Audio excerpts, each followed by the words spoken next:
حافظ صاحب کے ساتھ میرا تعارف 6 سال کی عمر میں ہوا تھا۔ اس زمانے میں کالی کھانسی لا علاج ہوتی تھی۔ میرے اوپر اس کا حملہ ہوا اور میں قبر تک پہنچ گیا۔ لالا موسیٰ میں ان دنوں ایک حکیم صاحب ہوتے تھے۔ وہ عرف عام میں حکیم سدھا والے کہلاتے تھے۔ میرے والد ان کے مرید تھے۔ ان کا کہنا تھا اگر یہ نہ ہوتے تو میں کبھی شہر آتا اور نہ آپ لوگ اسکول میں پڑھ رہے ہوتے۔ میرے والد کا خیال تھا حکیم صاحب ولی کامل ہیں اور ان کی زبان اور دوات دونوں میں شفا ہے۔ وہ اکثر حکیم صاحب کے پاس چلے جاتے تھے، چنانچہ وہ مجھے حکیم صاحب کے پاس لے گئے۔ حکیم صاحب نے صرف میرا چہرہ دیکھا اور ایک عجیب سا نسخہ تجویز کیا۔ ان کا فرمانا تھا محمد خان تم تازہ گندم لو، اسے ابالو، اس کا پانی اسے پلا دو اور ابلی ہوئی گندم اسے کھلا دو، یہ 15 دن میں ٹھیک ہو جائے گا۔ والد کو حکیم صاحب پر بہت یقین تھا، لیکن والدہ ان ٹوٹکوں کے خلاف تھیں۔ انہوں نے یہ گندمی ٹوٹکا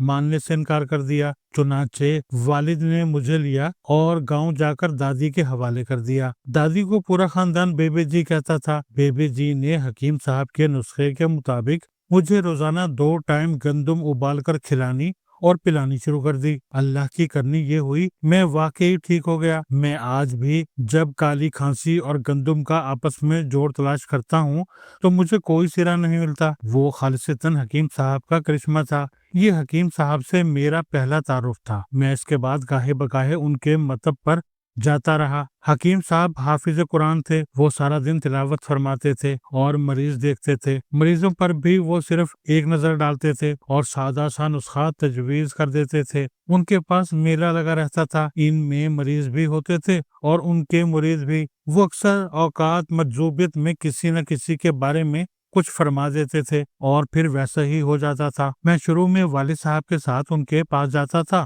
اور پھر اکیلا بھی چلا جاتا تھا۔ حکیم صاحب کھاریاں کے قریب چھوٹے سے گاؤں سندھ کے رہنے والے تھے۔ 12 سال کی عمر میں انہوں نے قرآن مجید حفظ کیا۔ اس کے بعد شریعت اور حکمت کی تعلیم حاصل کی اور لالا موسیٰ میں آباد ہو گئے۔ طبیعت میں روحانیت پیدائشی تھی، لہٰذا وظائف کی طرف چلے گئے۔ مشہور تھا ان کے پاس جنات آتے تھے اور قرآن مجید کی تعلیم حاصل کرتے تھے۔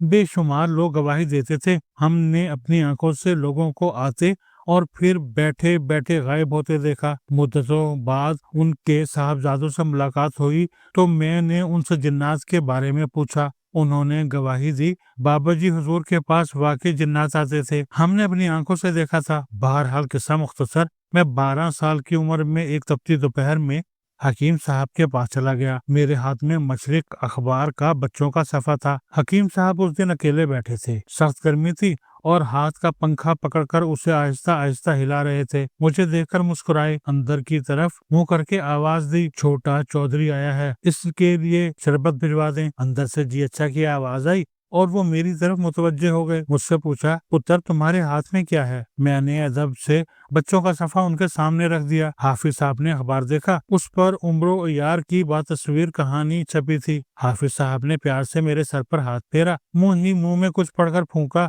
اور فرمایا پتر زندگی میں کچھ بھی ہو جائے اخبار نہیں چھوڑنا۔ تھوڑا سا رکے اور پھر فرمایا لکھنا شروع کرو، اور وہ بھی نہیں چھوڑنا۔ پھر رکے اور فرمایا بڑے ہو کر بولنا بھی شروع کر دینا، اور وہ بھی نہیں چھوڑنا۔ تھوڑی دیر پھر رکے اور فرمایا تمہارے مقدر میں کہانیاں ہیں، وہ بھی نہیں چھوڑنی۔ وہ رکے، کچھ سوچا اور پھر کچھ فرمانے لگے تھے کہ شربت آ گیا اور سلسلہ تکلم ٹوٹ گیا۔ آپ یقین کریں وہ وقت، حافظ صاحب کے فرمان اور ان کے ہاتھ کا گداز مجھے آج تک یاد ہے۔ میں کہانی کو مختصر کرتا ہوں۔ حافظ صاحب کے 3 بیٹے تھے، نصیر، ظہیر اور کبیر۔ میں نے بچپن میں نصیر اور ظہیر کو دیکھا تھا۔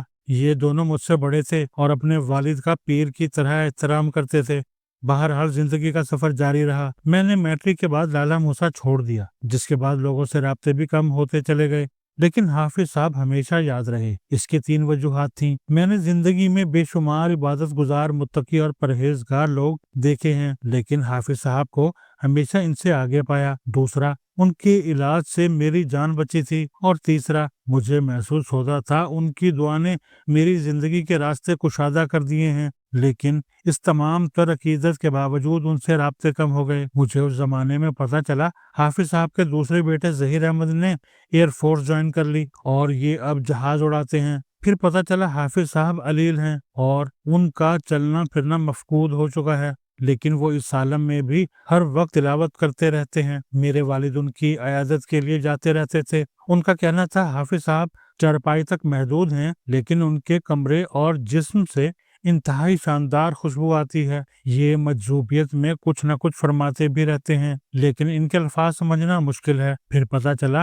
حافظ صاحب انتقال فرما گئے ہیں اور ان کے مریدوں نے ان کے گاؤں سندھ میں ان کا مزار بنا دیا ہے اور وہاں لوگ دعا کے لیے اکٹھے ہوتے ہیں۔ بہرحال قصہ مزید مختصر، زندگی کا سفر جاری رہا۔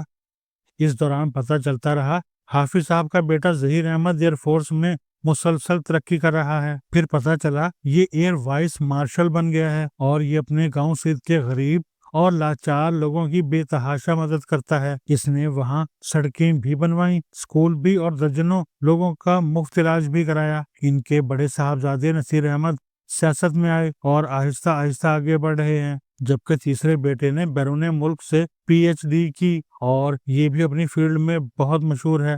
اور پھر اچانک عمران خان کے دور میں خبر آئی حافظ صاحب کے صاحبزادے ظہیر احمد بابر سدھو ایئر چیف بن گئے ہیں، اور یہاں سے نئی کہانی شروع ہو گئی۔ دنیا پاکستان کی 5 اور 10 مئی کی فتوحات پر حیران ہے، سوائے میرے۔ کیونکہ میں جانتا ہوں یہ فتح حافظ صاحب مرحوم کی دعاؤں کا نتیجہ ہے۔ حافظ صاحب کو اللہ تعالیٰ نے ظاہری اور باطنی دونوں علوم سے نواز رکھا تھا، چنانچہ انہوں نے اس وقت ظہیر احمد بابر کو حکم دیا تھا جب یہ ایئر فورس میں میجر لیول کے آفیسر تھے، اتر آپ نے نصیر کے کہنے پر ایئر فورس نہیں چھوڑنی، تم اس میں وہاں تک جاؤ گے جہاں تک کوئی نہیں جا سکا۔ ظہیر صاحب اپنے بھائی نصیر کے زیر اثر ہیں، یہ ان کا بہت احترام کرتے ہیں، اور نصیر صاحب نے ماضی میں انہیں کئی مرتبہ نوکری چھوڑنے کا مشورہ دیا، لیکن حافظ صاحب کے حکم نے ہمیشہ ظہیر صاحب کو روک دیا، اور آج یہ واقعی اس مقام پر ہیں جو بہت کم لوگوں کو نصیب ہوتا ہے۔ ایئر مارشل ظہیر احمد بابر اولیاء کرام کا بہت احترام کرتے ہیں۔ یہ جب شورکوٹ میں تھے تو یہ فلائی کرتے ہوئے پہلے گڑھ مہاراجہ میں حضرت سلطان باہو کے والدین کے مزار کو فضائی سیلوٹ کرتے تھے، پھر حضرت سلطان باہو کے مزار کو سیلوٹ کرتے تھے، اور پھر آگے بڑھتے تھے۔ ان کا معمول تھا یہ فضا میں جہاں سے گزرتے تھے نیچے موجود اولیاء کرام کے مزارات کو سلام پیش کرتے ہوئے آگے بڑھتے تھے۔ والد کو بابا جی حضور کہتے ہیں، اور جب بھی ان کا ذکر کرتے ہیں تو ان کی آنکھوں میں آنسو آ جاتے ہیں۔ رسول اللہ صلی اللہ علیہ وسلم سے عشق ہے۔ ملک سے جب بھی باہر جاتے ہیں تو پہلے روضہ رسول صلی اللہ علیہ وسلم پر حاضری دیتے ہیں، روضہ مبارک کو سیلوٹ کرتے ہیں اور عرض کرتے ہیں حضور پاکستان کے ایئر چیف کا سیلوٹ قبول فرمائیں۔ ذہنی طور پر بے انتہا الرٹ اور چست ہیں، اپنی ذات میں پوری لائبریری یا پوری یونیورسٹی ہیں، انٹیلیجنس سے لے کر اکانومی تک کسی موضوع پر بات کر لیں یہ شخص آپ کو حیران کر دے گا۔ کمیونیکیشن بہت اچھی ہے، آپ 6 گھنٹے ان کے سامنے بیٹھے رہیں، آپ کی توجہ ایک لمحے کے لیے دائیں بائیں نہیں ہوگی، ہر واقعہ پوری تفصیل سے سنائیں گے اور چھوٹے سے چھوٹا جز بھی مس نہیں ہوگا۔ کنونشنل وار سے سائبر وار تک، اور کس جہاز میں کون سا پرزہ خراب ہے، اور کس پائلٹ نے کون سا جہاز اڑانا ہے، اور کس کو کس جگہ رکھنا ہے، پاکستان کے نقشے میں کون سا مقام کہاں ہے، کس جگہ ہوا کا دباؤ کتنا ہے، بھارت، ایران، افغانستان اور چین چاروں ہمسایوں کی کمزوریاں اور طاقتیں کیا ہیں، 10 سال میں کیا کیا تبدیلیاں آئیں گی، اور انڈیا کی فوج اور سیاست میں کیا تبدیل ہو رہا ہے، ان کو ایک ایک چیز ازبر ہے۔ پاکستان اور بھارت کی اس جنگ کے دوران یہ شخص وار روم سے باہر نہیں نکلا، سٹاف کو سلا دیتے تھے لیکن خود جاگتے رہتے تھے۔ ان کے صرف 3 کام ہوتے تھے: سجدے، اللہ سے فتح کی منت، اور ایئر فورس کی فارمیشن۔ ان 10 دنوں میں ان کی آنکھیں سوج گئیں، لیکن انہوں نے آرام نہیں کیا، یہاں تک کہ 5 اور 6 مئی کی درمیانی رات پوری فوج تالیاں بجا رہی تھی، اور 10 مئی کی دوپہر تک تمام وار روم سے اللہ اکبر، پاکستان زندہ باد اور ایئر چیف پائندہ باد کے نعرے لگ رہے تھے۔ لہٰذا